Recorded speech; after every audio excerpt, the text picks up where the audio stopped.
Good morning, good afternoon, good evening, everybody. Sat Sri Akal. Welcome to today's online gup-shup by Sarbat with me, Makinder Chahal. My pronouns are he, him, and I'm one of the volunteers here with Sarbat. I'm really happy and pleased to be joined today by Deva Hardeep Singh as our second guest as part of this series of gup-shups, exploring the lives of Sangat of the Sarbat Sangat across the world. If you did miss the first part of the series with Harpreet last month, that Gupshup will be available to watch on YouTube in the upcoming months. So stick out for that one. But for now, I'm gonna welcome Deva to this Gupshup, and ultimately, Deva, how are you doing?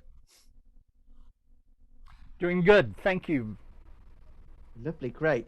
So if people haven't joined into the Gupshups before, and just to understand how the format works, so we'll be exploring the life of our guest from a whole variety of different angles, from our guest's personal background, exploring the relationship with Sikhi, their own queer journey, the identity of queer life and Sikhi crossover, and a bit about the future and their aspirations and just what they see for their future. So, Div, I'm going to pass everything over to you now, and we're going to start with exploring your background. So, if you could just tell us a bit about who you are, where you are in the world right now, and just a bit more about you. Sure. I live in Oklahoma. I was born and raised in a town called Broken Arrow. It was originally settled by the Muskogee Creek Indians, which is the tribe that I'm a member of. My true blood lineage is Euchee, also spelled Euchee. We're part of the Mississippian mound culture from Georgia, Tennessee, Cahokia, Illinois. We have worked with archaeologists and recorded history dating back over tens of thousands of years ago. I also have German ancestry as well. However, I was raised around my culture. The interesting thing in the 1900s, 1907, the federal government, um, Oklahoma used to be called Indian Territory, and they opened it up to the land run. So all these Western expansion people got in their covered wagons, and there was the land runs and started homesteading, and towns sprang up and all that. The interesting thing in 1863, the Indian tribes that were part of the Indian Territory, the Muskogee Nation, Chickasaws, Choctaws, Muskogee Creeks, Cherokees, those lands were never decommissioned by the U.S. Congress. So these tribes and the Supreme Court, and last summer the Supreme agreed. So a third of the state went back to Indian reservation status. So where I live is Okemah, Oklahoma, the hometown of Woody Guthrie, which was a folk singer, very well known. And I live now on the Muskogee Reservation. It is no longer a part of the boundary lines of Oklahoma. It is now back in the hands of my tribe. In the northern eastern part of the state, it is the Cherokee Nation again. And for all the gay people, we can put back on the Cher song, Cherokee People, which was hit back in the 60s, 70s. But I grew up around that culture. Was involved, always gravitated towards music. In fifth grade, I started to study the radio business and getting a radio license. Actually, got it started in the radio business at 16. Stayed in radio for 10 years. Had a hit comedy record that went international, which was kind of a fluke, but got me a lot of international press. Gravitated towards the music business from there and worked in the music business, both on the road in management and in concert production, and had a chance to actually work with some bands, and the bands I worked with opened up with some pretty big name groups. Spent a lot of time in the recording studios and gravitated to journalism and writing about music, social justice writing. I've always been a rebel person, social justice protester in high school and throughout my life. And now I am disabled, and but I still write. I write for a Marxist magazine in India called Socialist Factor that's tied to the kind of Marxist political group in India, and I have a column. I've been writing for them for the last 3 years. The magazine, again, is called Socialist Factor. And I just try to write stories and give people voice that doesn't have a voice. And I've been able to do that. I've written 9 books. My books are on sale on Amazon and international bookstores. And it's kind of interesting. I don't promote my books. I'm kind of a true Marxist in the standpoint that my royalties I keep low, down to I still make about $600 a year in profits, but I don't I don't market or advertise, but people find my books, and so that's kind of me in a nutshell. Wow, that's so much to kind of take on board, and you've explored so many different elements and angles of your life. I think there's definitely some elements I do want to start picking up on, and also on some of the conversations which we've also had too. I'm going to go back to when we spoke about your culture, and I know before the webinar, when we've had a conversation earlier on this week, how you've spoken about your culture being very similar to that of Punjabi culture, and how there are many crossovers with Punjabi culture and your own culture. I mean, would you care to kind of expand a bit more on that? Sure.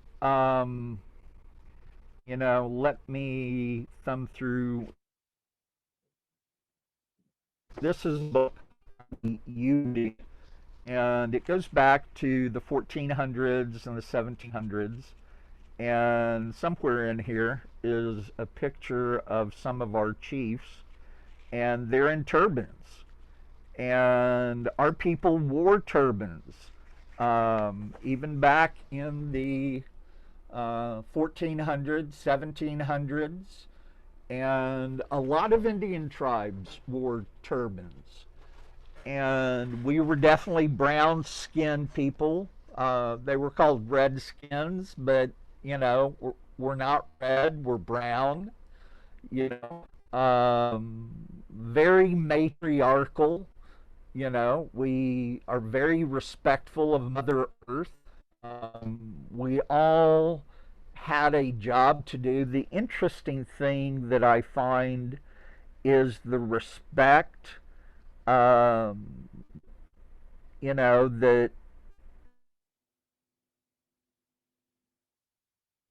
in my language, God is called Gohantane. And I mean, our morning prayer is Aba Agala Gohantane, Weda Zoshane, Sodane, Sowantne, which is this day may the breath master, Gohantane, we call him breath master. May he bless you, brother, Dane, Silwantne, sister. And in the City Guru Granth Sahib, there's a part that talks about God breathing into the human form, the 9 holes, and he breathes into it as a musical instrument, you know. And they were always respectful of a creator, one creator, a primal creator. And Ekankar, one God, the primal being. Within every indigenous tribe on the North American continent, there was only one God, you know, one creator. There wasn't many. The children were allowed to be children. They were not, um, they were disciplined, but I mean, you know, kids are kids. And when I'm at the Gurdwara, I see kids running up and down. You know, they're running up to the instrument players, the Gurbani singers, running back. No one says anything. They're allowed to be kids. The food's very much similar, you know, obviously not as spicy, but everyone had a job. Guru Nanak, you know, says that we're supposed to live a householder's position, an honorable job, worthy. And I mean, within the indigenous, word was your bond, and if you broke that word, you were driven out of the community. You weren't allowed to stay within the camp. You know, you were driven out.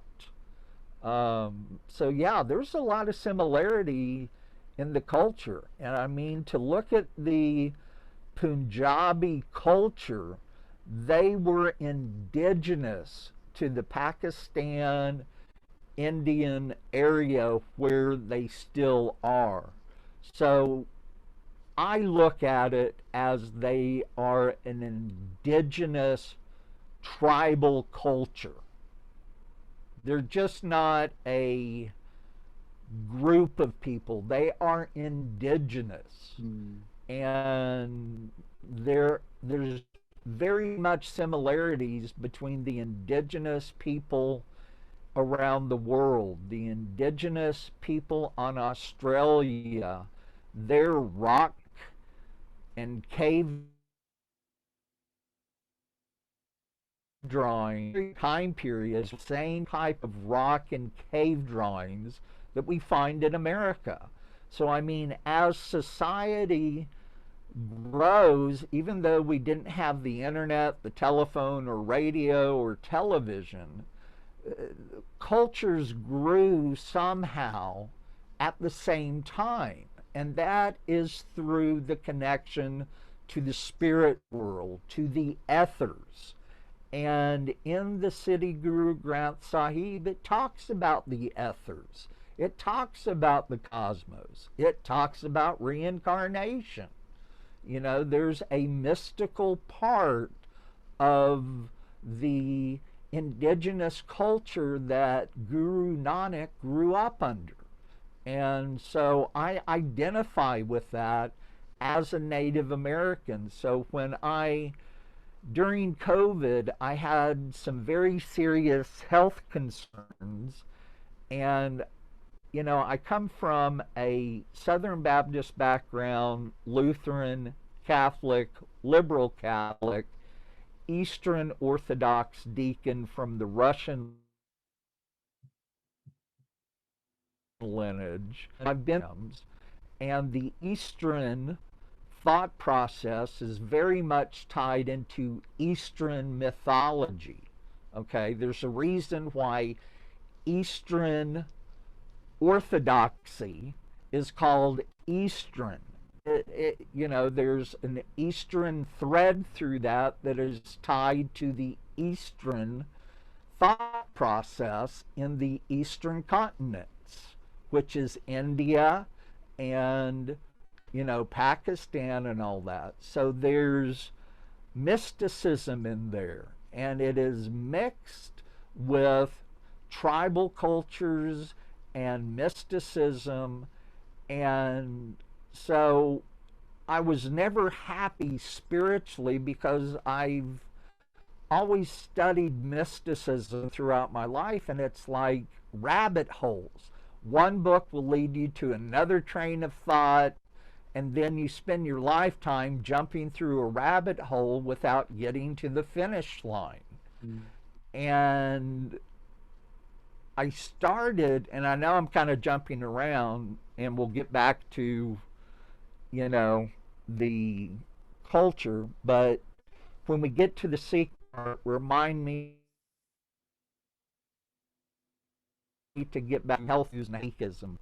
But there is that thread of indigenous that I see with the Punjabis and my Native American heritage. There's a lot of cultural similarities. Yeah, and I do really like how you compared them being parallels, but ultimately journeying towards the same thing. And when we speak about, the eternal one, that one is the same regardless of where or who you are or which religion you follow. And I think that that's what I really like about, the comparison of the cultures being parallel of the same and on that same journey, but just somewhere else in the world.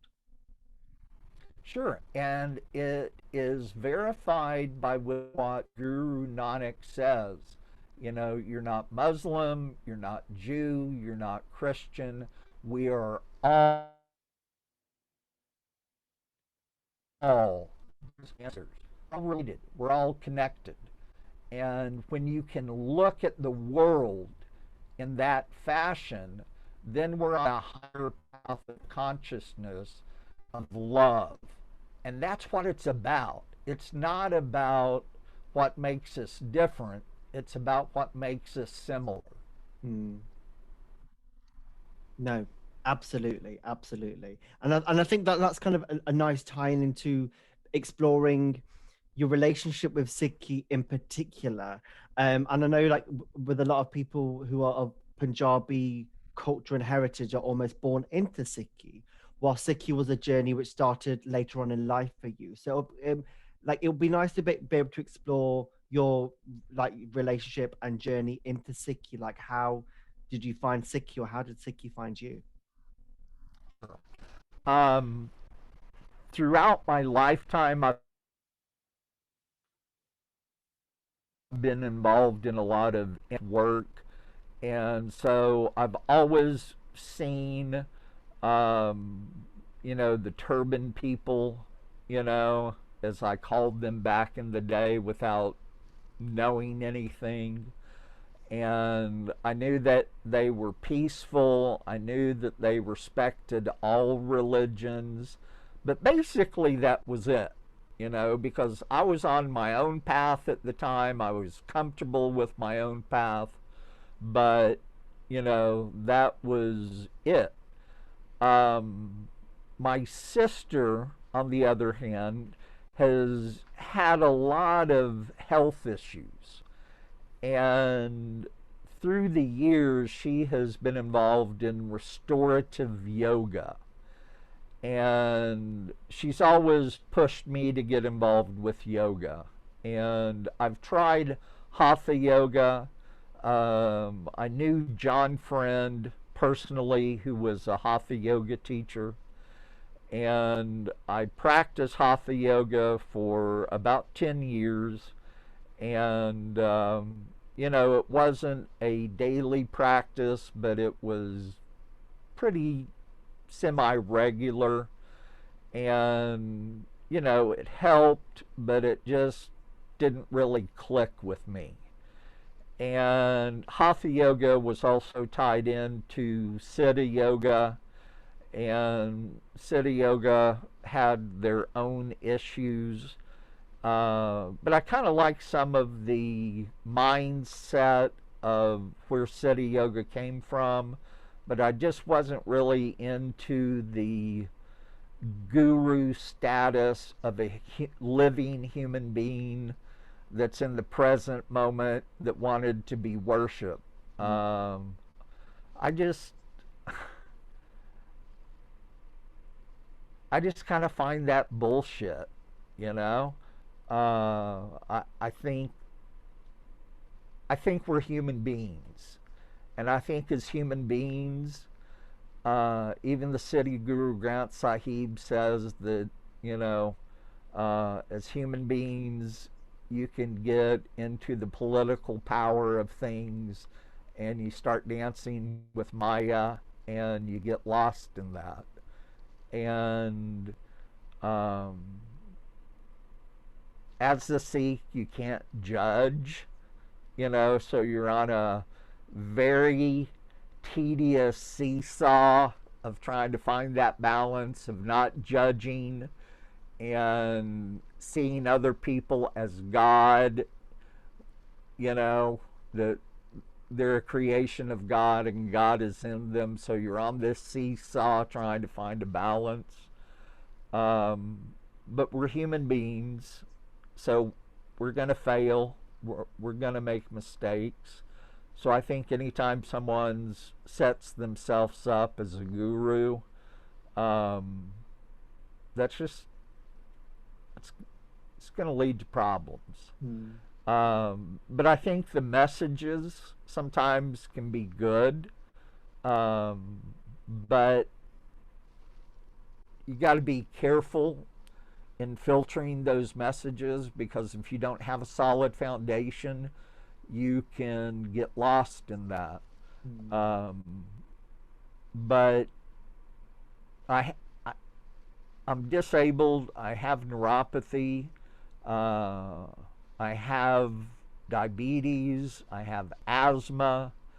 Part of my neuropathy I got before, about 10 years before I was diagnosed with diabetes, and it was because of my asthma. They're finding out that people with long-term asthma that has used steroids, prednisone, late in life can develop neuropathies from those steroids. And with my neuropathy, I have absolutely zero feelings in my legs from the kneecaps down. You can stick a nail in my foot and I wouldn't feel the nail going in. An infection could set in, and if I don't get it treated immediately within 3 days, gangrene can start. So, I mean, I have to be very, very careful. I have about 3 hours a day that I can actually walk. After 3 hours of being on my feet walking, I have to use a cane. And if I continue, I have to use a walker. So 90% of the day, I'm right here in this chair. It's a fairly expensive chair, but it holds my body and gives me back support. And I've learned to do seva through helping people. I don't charge people money, and I design their websites. I help them with marketing. I helped a lady in Amsterdam who wrote a book. She's fluent in Dutch, but she's not in English, and so she translated it to English, and she wanted me to proofread it. And it took me 3 weeks to proofread because I was reading the sentences and I was like, what is she trying to say? Wow, really? Okay, wait, what? What? And I spend about 30 to 40 hours a week doing seva just on my computers. Because during COVID, you know, being asthmatic and having diabetes, it's not good for me to get out and go hang with people, Yeah. you know. Yeah. So being a Sikh, you gotta do seva. So I've had to kind of try. But anyway, so my sister said, "Why don't you try Kundalini yoga?" Because her health, she went from being very, very sick, and through Kundalini yoga, her body started healing. And I was taken by ambulance with twice in April and May of last year. And, you know, Marissa said, you've got to make some serious changes in your health or this is going to go downhill pretty fast. And I was like, okay, I'll make some changes. And she said, in fact, there's a lady that I've been listening to her music for 13 years, and she just came back from a European tour that was canceled, and she's a singer, and she's doing a mantra class. And I'm like, okay. And she teaches Kundalini yoga, and I was like, okay, you keep bringing up Kundalini yoga, I'll try it. And her name's Sanatam Kaur, and I love her voice, you know. And her husband was dressed all in white and had white turbans on, and there was a presence about them that was very sincere and very honest. And I was like, are they Sufi or are they Sikh? And Risha said, why don't you ask them? And so I did, and they said they're Sikh. And I was like, well, what type of Kundalini do you follow? And they said, well, that's an interesting question. We're kind of getting away from where we learned it from, and we're doing this on our own now. And so as a journalist, I was like, well, that's interesting. Why are you leaving? Who taught you? And they were kind of skittish at first, and so I joined their Zoom class. You know, it was $15 a month. And so the next week I was asking more questions, and, you know, they were like trying to get to know me, and, you know, I was asking all these questions that had nothing to do with mantra. I was just like wanting a question answered because I was like, I want to know more. Where's the story going? And so they mentioned the name Yogi Bhajan. And so all during that week, as a, you know, an investigative journalist, I probably did 60 hours worth of Googling and found out everything you wanted to know. And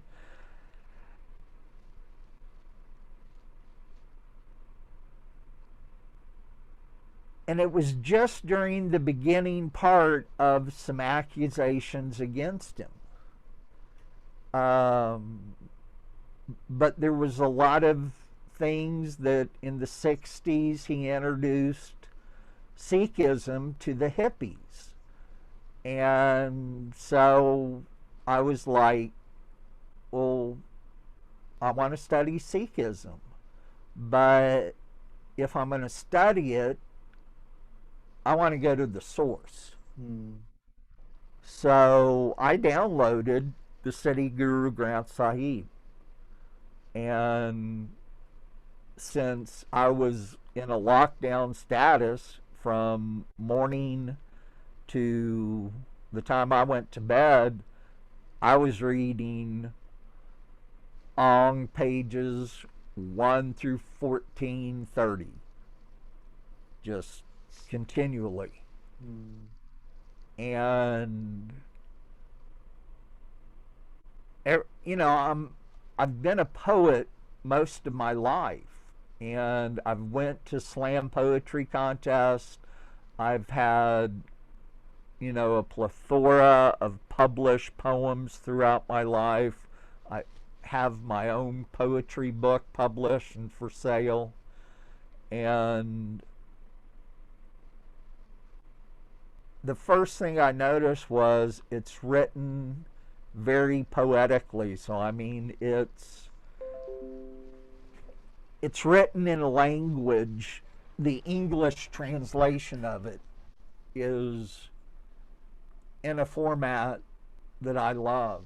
Mm. And everything that I read, I was like, I have been searching for this my whole life. As I said, everything in mysticism I had ever read was one rabbit hole after another. But the City Guru Granth Sahib, for me, I can't speak for other people, but for me, it was answering everything that I had ever felt, thought, or dreamed of. And I was like, yes, I agree, yes, this is it. I understand. And then there was an internal connection between my heart and my mind. And it connected. And it made sense. And it's like, yeah, we're not Jews, we're not Muslims, we're not adjectives. We're not adjectives. We're the same. And our path is to get back to God. Our path is to get back to our Creator. And to do that, we have to lose our duality. And then it was like a light bulb went off in my head one morning. That this reincarnation trip, the reason Earth was created was for us to burn off our karma from previous lives and this current life. And if we can stop in this lifetime creating karma by stopping our minds from duality and ego, then with Guru's blessing, Ekankar, if he turns and glances, and with his blessing and grace, he moves into our mind, that vibration of the nod and the unstruck melody can happen. No amount of rituals, no amount of candles, no amount of robes, no amount of ascetic living in the forest can make that happen. It has to be the turning of Ekankar's head, glance, and grace. Now, we can do all the right steps, but it may not be the time in this lifetime for that to happen, and we have to come back. It has to be through Ekankar's grace. No amount of work on our part can make that happen.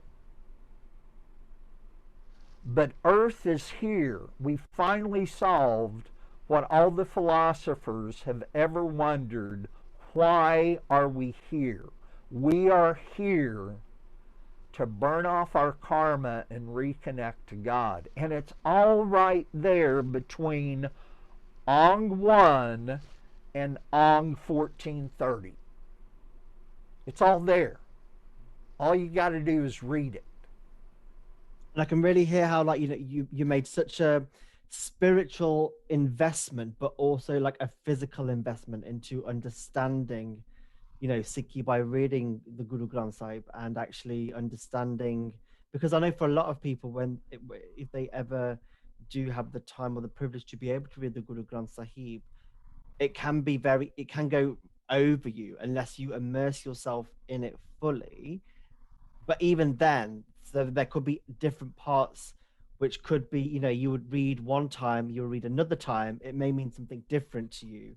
But I think the more and more you read it, the more you then learn and kind of take different elements away to really understand your true being, our true identity, our belonging in our place on earth, like you say. And actually, by investing that time and the energy into doing that was something for you, it sounds like, really resonated and really helped you connect in a kind of more ethereal way, which I think was like, it's really like refreshing to hear how, different people's journeys into Sikhi. And for you it was very much kind of like that, the spiritual, and also the investing in the time to be able to take that further on. I do kind of like want to I do kind of want to go continue on to then exploring. So as soon as you found your own sense of identity within Sikhi by reading the Guru Granth Sahib and actually understanding and processing the the the philosophy and the messaging that come out of that. But then what was the next step for you in connecting with other Sikhs who may potentially have, are connected on that same way that you are? Sure. And I do want to say I'm still connected with a lot of friends that I have made in Kundalini Yoga, and I make no judgment with their connection to Yogi Bhajan, because at the end of the day, whatever one's path is on, if it is to find God, then so be it. Who am I to judge? And there's some lovely people involved in Kundalini Yoga. You know, we all have many different paths. Luckily for me, there is a traditional Gurdwara in Oklahoma City. So I called them up. No one was there because we're all on lockdown. So I emailed them and I said, do you all meet? And they said, well, we meet on the first and third Sundays. And I said, am I welcome to attend? And they said yes. And, I had bought a turban, but I didn't know how to tie it. And so I wanted someone to show me. And, I watched these videos on how to tie a turban, and it looked easy from the person doing the video, but I sat there and tried to do it, and I looked like a Civil War veteran that had a head wound. It did not look like a turban, and I still have trouble. It's some days I do it fairly decent, and other days it's just, and today I wanted it to be a little bit more perfect, and it turned out just to be one of those days that I'm just going to have to go with how it is. So I went, and they weren't standoffish. They were very polite. I had a lot of questions. They had a lot of questions. A lot of the people sat down to talk to me, and I listened. I learned that it was more important for me to listen than for me to tell them what I knew. And they just told me that I needed to read the City Guru Granth Sahib, and I was, in my mind I was like, well, I'm already read it through once, I'm starting through on my second time. I just was like, okay, thank you.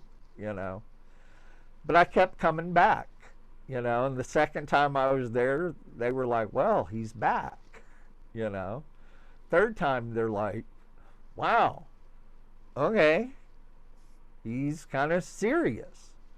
Fourth time, huh? And the fifth time they're like, well, okay, I guess he's going to be part of the community. And the sixth time one of the uncles there told me that there was a uh, buyback Buddha Divan meeting of seekers that meet the first and third Sundays throughout the nation on Zoom, and I was welcome to attend. And they strictly follow Shabbads only. You can either play kirtan Shabbads, or you can do a teaching that's based on Shabbads only. And then we discuss it. And I've done 2 presentations, and I was very well received. And I'm not even a year old, being a Sikh. But everyone feels my sincerity. I mean, I'm not hopping religions. I have finally found what I've been searching for. I kind of feel like Bono, except he sings, I'm still searching, you know, and I still haven't found what I'm looking for, but I have found what I've been looking for. He sings it a lot better. That's why he's an international pop star and I'm not. Uh, and that's why I got into management and music instead of, being a musician. But anyway, um, the people have accepted me.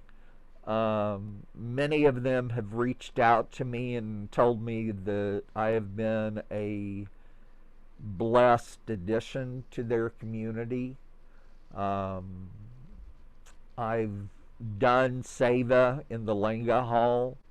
Um, and even though that I do not speak Gurmukhi yet, I'm very attentive during the Gurbani times, and I sit and meditate and listen to each note and to each word.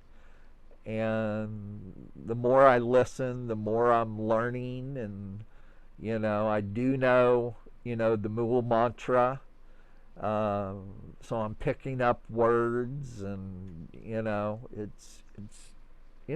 time I'm going to get it. Um, but the people are, very gracious. And Uncle one day was, they're like, oh my God, we've been having breakfast too early. You got to go do Jop G, but you only got less than 10 minutes. And man, did he roll that out. And I was trying to follow along with my Nidham book, and I finally just closed it and listened. And I was just like, wow, how does he do that? And he was done in 8 minutes. I don't know how. He was just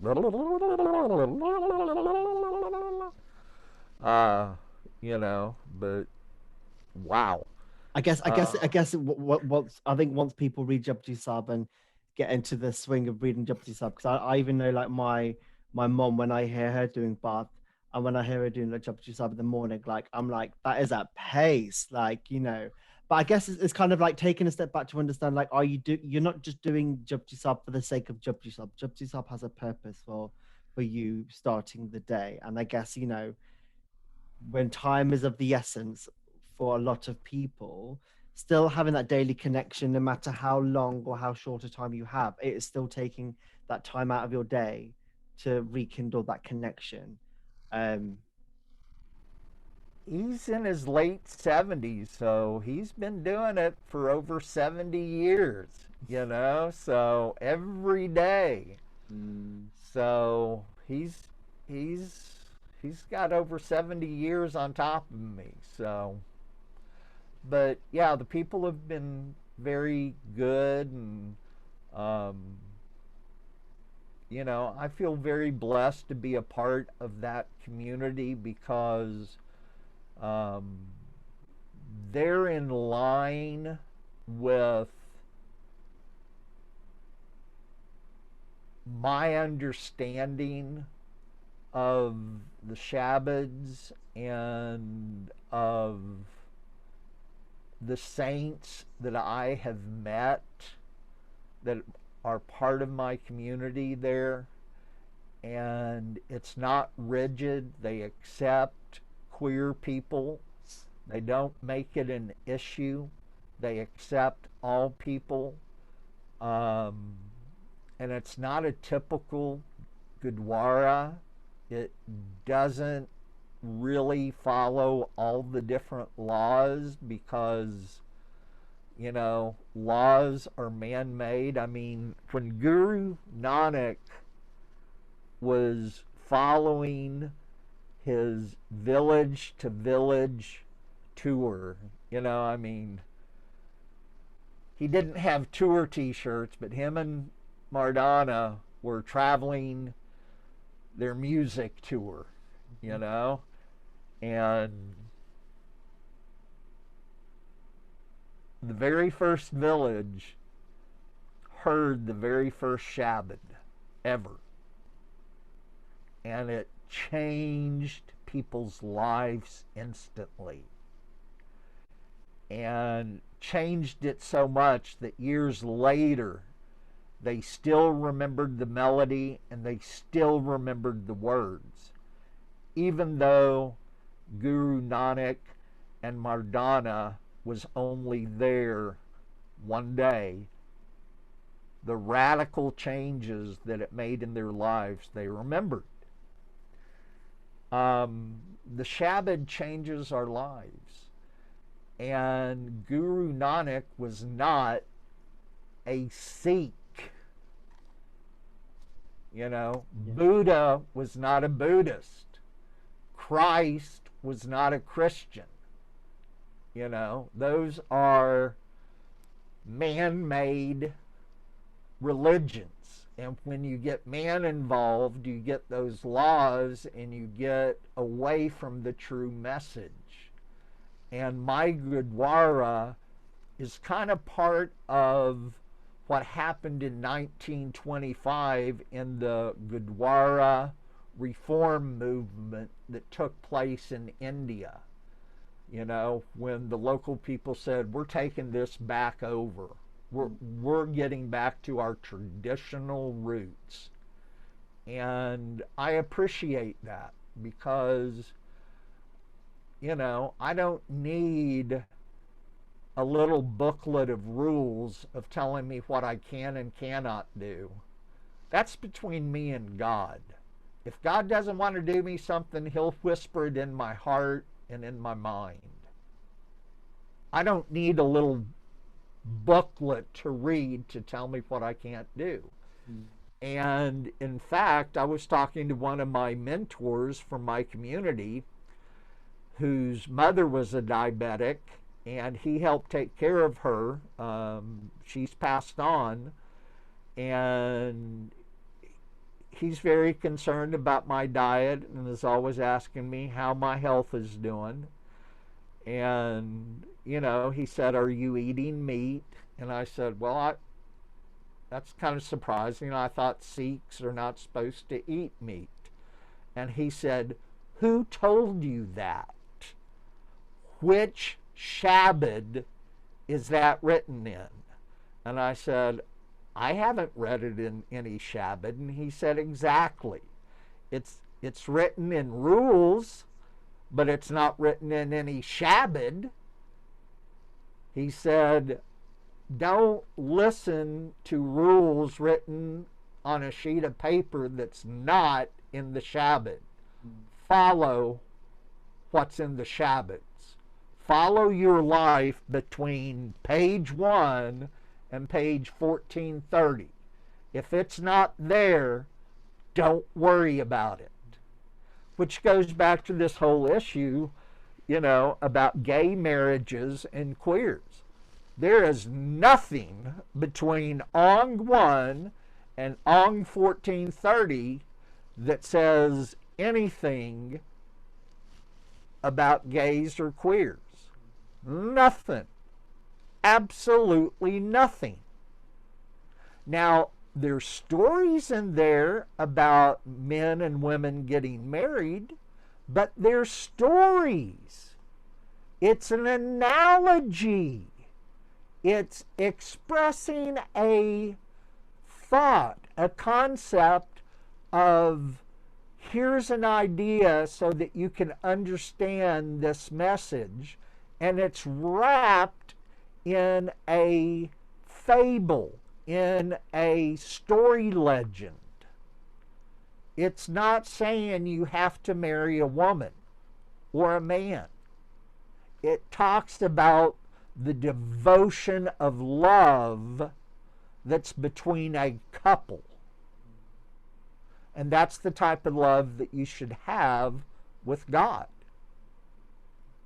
So this issue that you can't be queer is absolutely a lie, because there is nothing between Ong 1 and Ong 1430 that says you can't be queer.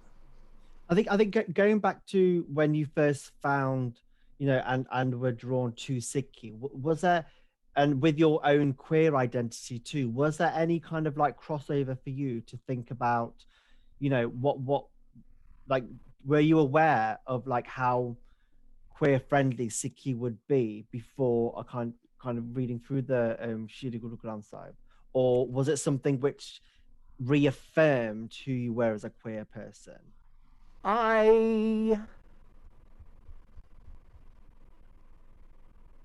The thought was there, but it wasn't on the front burner, and it really wasn't on the back burner. It was kind of in the back 40 of the pasture, because I knew I was gay at age 11. I came out to my family at age 13.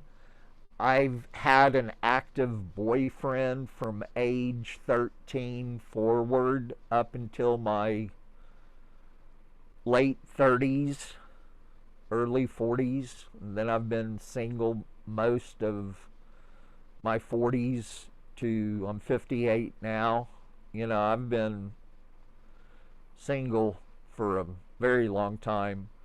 But I'm comfortable in my own skin. I'm comfortable. I had a person in my 20s ask me if I was a practicing homosexual. And, I've always been a little bit controversial in how I correspond to people. And I told the guy, fuck no, I'm a professional homosexual. I'm not practicing anymore. I got it down pat, you know. If they're going to be stupid enough to ask me a personal question in public, I'm going to embarrass them for asking me such a personal, intimate question. You don't have a right to ask me that if I don't know who you are. That's like me knocking on my neighbor's door that I barely know and say, what sexual position did you have sex with your girlfriend last night? You just don't do that. Yeah. So kind of just to reflect back, like how was it because you were so comfortable with your own sexuality that when you found Sikhi, it was one of those, like you said, it was a no-brainer for you. Like it didn't play a massive influence or part because it was already part of you, and Sikhi, because it had not explicitly said anything about being queer and being Sikh, that it was just, like you said, it was a no-brainer. Yeah, I mean, God made me who I am. I mean, when my grandmother died, on my maternal side, my mom's mother, We were cleaning out her house in my second grade annual. I was 7 years of age. Um, and I had a brother and a sister. My sister's 1 year older than I am, and my brother is 5 years older than I am. And we were dirt poor country, farm living people. We lived on a dirt road and we were country. And we could only afford to purchase one annual. And I don't know if you all have annuals in the UK, but they're photographs with your name per grade, K through 12, so that you have a memory of that year with pictures of clubs and teachers and football programs, softball, and all that. We could only afford one annual. So we all shared it, and we would all get our friends to write, little things. Hey, it was fun being in second grade with you, so on and so forth. And I was 7, so I was in second grade, and there were several boys' pictures that had hearts drawn around them with the words Mark's boyfriend, kiss, kiss. Because, Deva Hardeep Singh is my Sikh name. Back then it was Mark. And so 7, I had Mark's boyfriend, kiss, kiss. And I was like, what the hell? I showed it to my mom and I was like, you didn't know I was gay? Look at this. And she said, oh, boys do that. And I was like, BS. There was not one other boy in my class that had an annual with hearts drawn around boys' pictures with the word my boyfriend, kiss, kiss. I was like, wow, how much denial did my parents live with? So I guess I was pretty well open, and I mean, I remember in 4th grade, I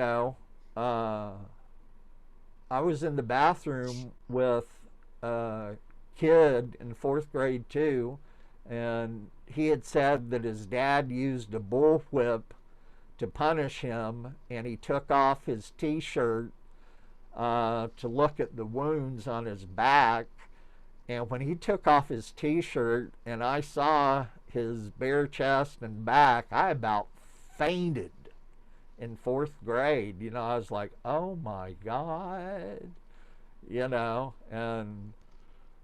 I mean, the signs were there pretty early that I was drawn to the male body and, having crushes, but I just couldn't, because I was so young, I couldn't put a word on that. Yeah. I mean, I had emotions, but I didn't know what they meant. Age 11, I had another 11-year-old kid that was pretty much into experimentation, and I found out pretty fast what it all meant and how the puzzle pieces fit together. It was a wonderful summer. And the rest is history. Yes. It was a wonderful summer. I guess just to finally wrap up, obviously, if anybody has got any questions who are watching, please feel free to submit them either in the Q&A or the chat. But I guess just to kind of like wrap up, like when, as you've said already, you're still fairly new to Sikhi yourself, but yet you are always growing. Your knowledge is always expanding about Sikhi, and you're always wanting to find more. And this is what I've always found really refreshing, or having conversations with you both before and also now, to hear how how willing you are and how eager you are to learn about different people, to learn about Sikhi, to learn more about yourself and the connectedness to Sikhi too. And I guess kind of just as some final reflections upon what do you see like the future of you being Sikhi looking like? Like what would you want to achieve over, the next, for the rest of your life being a Sikh? Well, one thing in particular with Sarbat is the knowledge that I have with audio and video editing. I would love to pass that training on to the younger generation so that they can get involved with Sarbat with those skills. And also writing. I have done many workshops in the poet community on writing, especially with the Artist Way program that was written by um, Julia Cameron, I believe is her name. She was married to Martin Scorsese. She was the lead script writer for Miami Vice and Taxi. And she became an alcoholic and went through the 12 Steps program. And she wrote a book called The Artist's Way. It's a 12-week process to become really creative. And I picked up the book. Within 6 weeks, I went from writing a poem every 3 months to writing 13 to 20 poems a week. And whether you're a dancer, a painter, a musician, whatever genre of art you're in, you can go through the Artist's Way and increase your ability to produce art. So I have all this. It doesn't do me good to keep it in my head and to eventually die without passing it on to the younger generation. Mm-hmm. So I have these skills in the arts. I would love to help the younger gay and lesbian transgendered community so they can flourish for the next 60 years of their lives. The other thing, as you can tell from how open and honest I am in this interview, I plan to be somewhat of an international leader in talking to make people more aware that it's okay to be queer and Sikh, because I was amazed the other day in an open forum that was safe with Punjabi queers that were in college, so they're in their early 20s, and they were afraid to come out to other Sikhs because in different college groups they had already seen that the Sikhs that pointed out other queers deliberately banned them from leadership roles in those groups because they were queer, and I was just like, really? Racism of your own people? That's like genocide. And they want to talk about 1984, the genocide of the Sikh community by Indira Gandhi, Blue Star, but then they want to do genocide on their own people and not admit it and not be called out about it. That's wrong. Yeah. And especially if you walk into the Gurdwara and you're a Gurbani singer and you're wearing the 5 Ks and you're sitting there in a sacred space and you're doing genocide on your own people that are queer, that's wrong. That's wrong. And so, yeah, I want to I want to call people out on that because we got to stop that. That's just that's not being a Sikh. That's not. If Guru Nanak was here, he would call them out to their face. I have no doubt about that. Oh yeah, definitely. So you can't tell I'm passionate about that, can you? Ever so slightly, but I think that's always a great passion to have. And I guess the very final point to end on is like, as this is a Sarbat GupShup, like how has your engagement with Sarbat as a Sikh LGBTQ plus group been for you?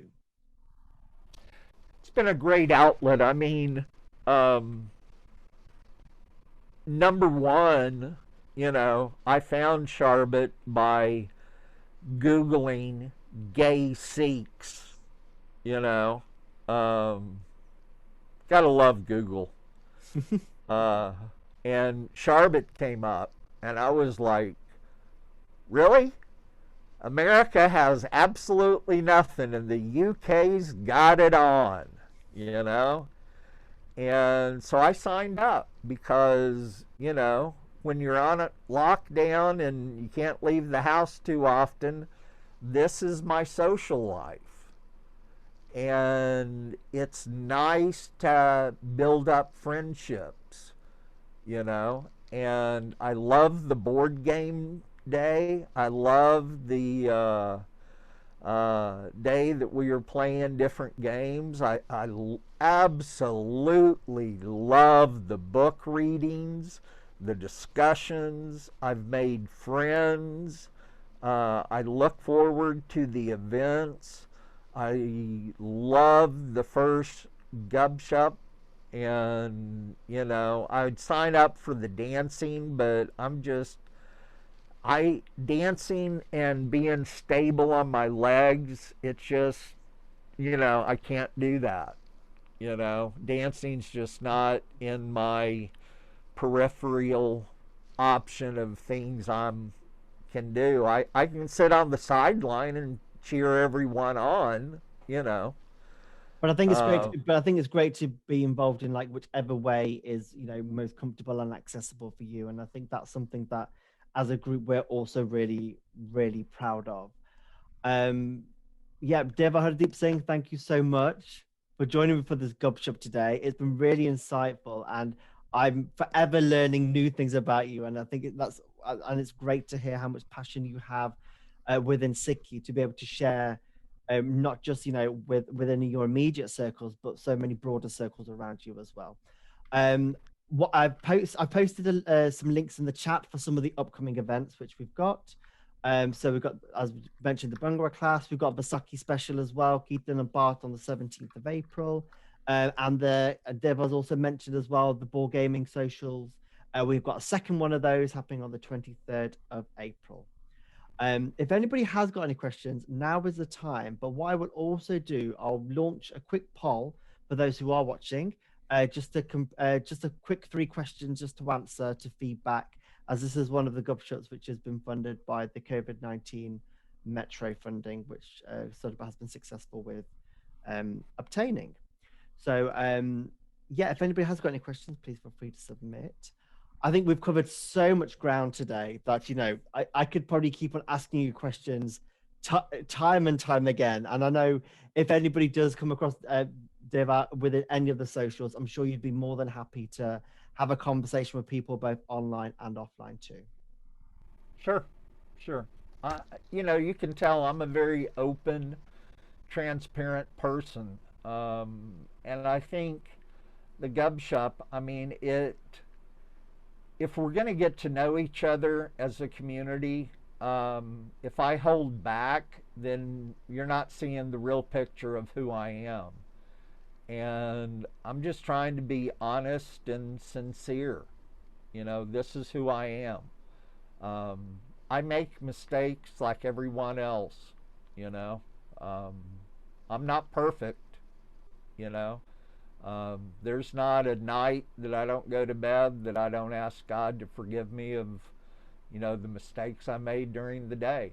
And I start every morning off with, you know, let's start a new day together. You know, um, I love being a Sikh. I love wearing a turban. Um, I love my life. I love doing seva. Um, I still love my Kundalini yoga instructor and doing the yoga program that I'm on. Um, it's just, I'm different. I'm different than a lot of people. Um, but that's the beauty of being a Sikh. You know, I don't try to be you. You don't try to be me. Uh, being a Sikh, we have to follow the path we are on. And I don't get to judge your path. You don't get to judge my path. But we walk hand in hand and we're brothers and sisters. And I love you all. And we love you too. We have got a question come in. This is a question from Fabrizio. It says, you refer to yourself as a Marxist. How do you combine that with Sikhism? I'm a Marxist purist. I'm not a communist. Marxism idea, and I actually wrote a book about this. If you look at the Native Americans, the indigenous culture, they lived in a very tight community. Everyone had a job. Everyone had a voice. One person made the decision after hearing everyone's voice. They took care of the land. No one owned the land, but they were caretakers. When they moved, they made sure that the natural resources were not depleted so that whoever would come and camp where they had camped, the natural resources were still there, and absolutely no monetary system was in place. And even though there was wars, and fights, it was relatively peaceful. And that's exactly what Karl Marx and Frederick Engels had talked about. No ownership of land, protection of the natural resources, and living in a community where everyone had a voice.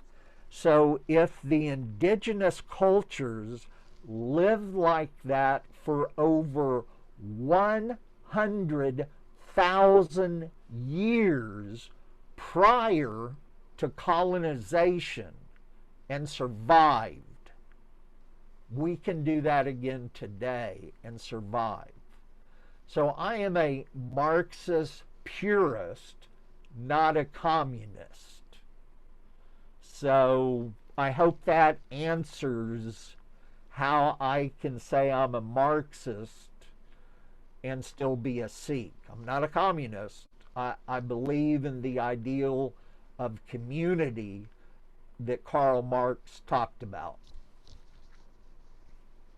I think you've really summarized that really succinctly. So thank you for that. Devaji, if anybody wanted to contact you, how would they be able to get in contact with you directly if somebody wanted to reach out? Okay, it is Deva Hardeep Singh at gmail.com. It's that easy. And I was really surprised that name hadn't already, oh, wrong. It's Gmail. My M was missing. There we go. Gmail.com. Deva Hardeep Singh at gmail.com. And that name wasn't already taken. Out of all the Deva Hardeep Singhs, no one had taken that. Well, it's great to be unique. So that's awesome. Devaji, thank you so much once again. And if you want to watch this back or missed it, then there'll be an opportunity to be able to watch this whole gup-shup back again on the Sarbat YouTube channel over the next couple of months. So thank you. Have a good rest of your evening, morning, or afternoon, wherever you are in the world, and we shall speak again soon. Thank you for this opportunity, and I love Sarbat. I appreciate Paul and everyone else that got it started. This is a wonderful service that you provide gay Sikhs across the world. Waheguru Ji Ka Khalsa, Waheguru Ji Ki Fateh. Thank you very much, and speak again soon. Bye bye. Bye bye.